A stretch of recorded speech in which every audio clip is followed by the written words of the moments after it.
Sedulur, konten hari ini saya ambilkan dari Jawa Pos hari Selasa tanggal 10 Januari tahun 2023, halaman 7, Show and Celebrity. Nah, ini kasus KDRT, kekerasan dalam rumah tangga. Ini beritanya tentang Mbak Vena Melinda laporkan suami lakukan KDRT. Nah, ini judulnya seperti itu. Sambil saya bacakan dan saya kasih tanggapan dan nanti saya kasih solusi jalan keluarnya. Jadi biar nanti rukun kembali ya. Sebelumnya sudah sering mendapat ancaman. Surabaya, artis Vena Melinda melaporkan Ferry Irawan, suaminya, ke polisi atas dugaan KDRT, kekerasan dalam rumah tangga. Dalam laporannya, ibu 3 anak ini mengaku mendapat penganiayaan di salah satu kamar hotel di Kota Kediri pada Minggu 8 bulan 1. Vena melaporkan dugaan KDRT itu ke Polres Kediri Kota. Tak lama setelah kejadian, kasusnya lantas diambil alih Polda Jatim kemarin. Terlapor minta kasus ini ditangani Polda, ujar Kabid Humas Polda Jatim Kombes Pol Dirmanto. Alasannya untuk memudahkan proses hukum karena dia punya rumah di Surabaya. Jadi kasusnya ditangani oleh Polda Jatim. Padahal ini di Kota Kediri. Dugaan KDRT itu, kata Dirmanto, terjadi di salah satu hotel di Kota Kediri. Vena dan Ferry disebut sempat cekcok sebelum penganiayaan terjadi. Hanya polisi asal Yogyakarta itu tidak mengetahui penyebab cekcok tersebut. Belum ada informasi dari penyidik. Yang jelas hari ini terlapor sedang menjalani pemeriksaan. Penyidik sudah meminta keterangan 4 saksi termasuk Vena sebagai korban. Untuk terlapornya Ferry Irawan belum, kata Dirmanto. Kasubdit Renakta Polda Jatim AKBP Hendra Eko Tri Yulianto menambahkan, pemeriksaan terhadap pelapor dilakukan sejak pukul 10. Vena diperiksa sekitar 4 jam. Dalam perkara itu, penyidik mendapat bukti awal pakaian dan handuk dari pelapor. Penganiayaan tersebut menimbulkan luka di bagian hidung. Vena menyebut luka itu karena ditekan kening sang suami. Kerasnya tekanan membuat hidungnya berdarah. Ada saksi pegawai hotel yang juga diperiksa, jelas. Hendra menyatakan kejadian itu dipicu salah paham yang disusul adu mulut. Saat diperiksa, Vena mengaku kerap mendapat ancaman kekerasan secara verbal. Hingga kini status terlapor masih saksi. Masih ada pemeriksaan lain yang perlu dilakukan. Berdasarkan pantauan Ferry, terlihat mendatangi gedung di Ditreskrimum tempat Vena diperiksa pukul 14.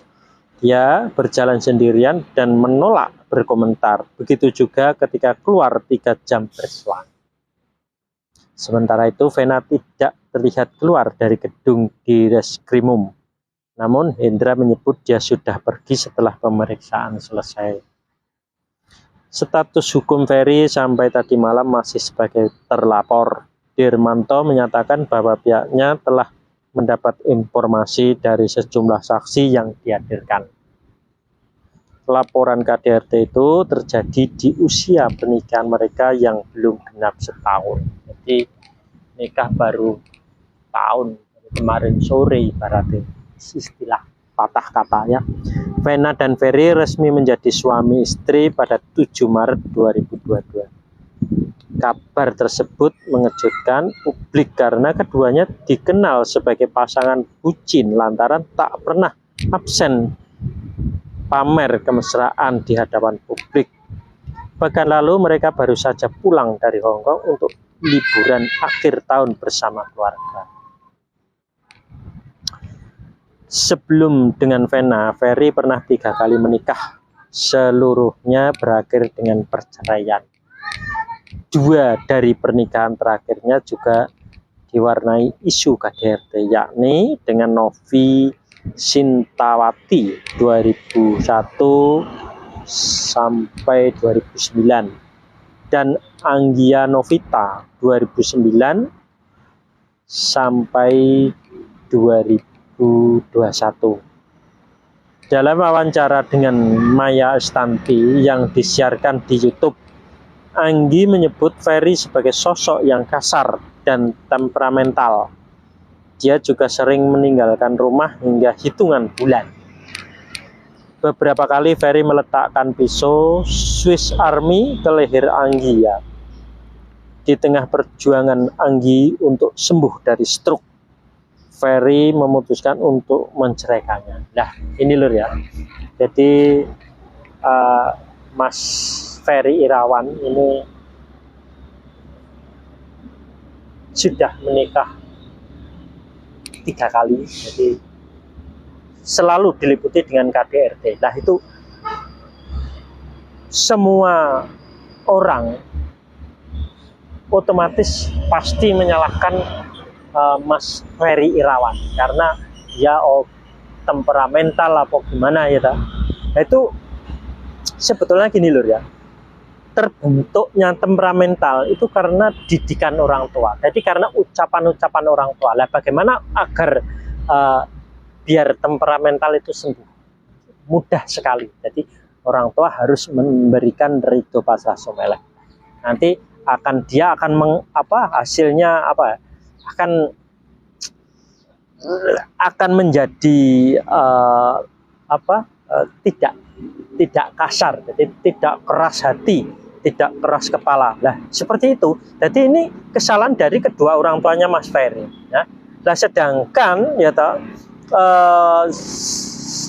untuk bekas-bekas istrinya, kenapa bisa sampai perceraian, bisa sampai KDRT? Ya, itu disebabkan karena sang istri-istrinya seperti Mbak Anggi sama siapa itu juga karena belum mendapatkan ridho pasrah sumeleh dari kedua orang tuanya. Jadi dia tidak saling mengasihi akhirnya. Padahal kan kata semuanya sudah mendapatkan ridho pasrah sumeleh dari kedua orang tuanya, otomatis tidak akan terjadi perceraian. Mungkin menikah dengan istri yang pertama sudah sampai menjadi sampai tua. Jadi itu karena terbentuk oleh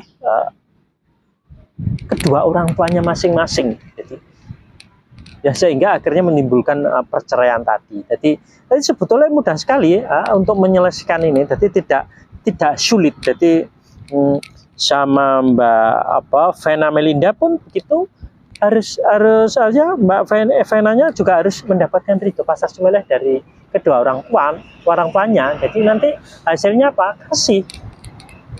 Jadi saling mengasihi antara Mas Ferry Irawan dengan Mbak Vena Melinda. Jadi seperti itu. Jadi semata-mata jangan menyalahkan Mas Ferry Irawan karena semua ini adalah kesalahan dari kedua orang tuanya masing-masing. Ya.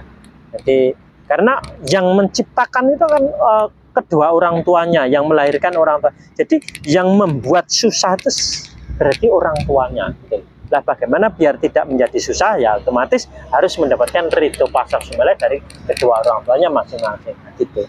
Jadi ini jadi jalan penyelesaiannya semuanya harus mendapatkan ridho pasrah sumeleh dari kedua orang tuanya masing-masing. Lah begitu lur ya. Jadi tinggal nanti dilihat di video-video saya tentang teori ini, dan nanti dipraktekkan sama kedua orang tuanya masing-masing. Jadi hasilnya biar saling kasih mengasihi antara satu dengan yang lain. Nah seperti itu lur ya.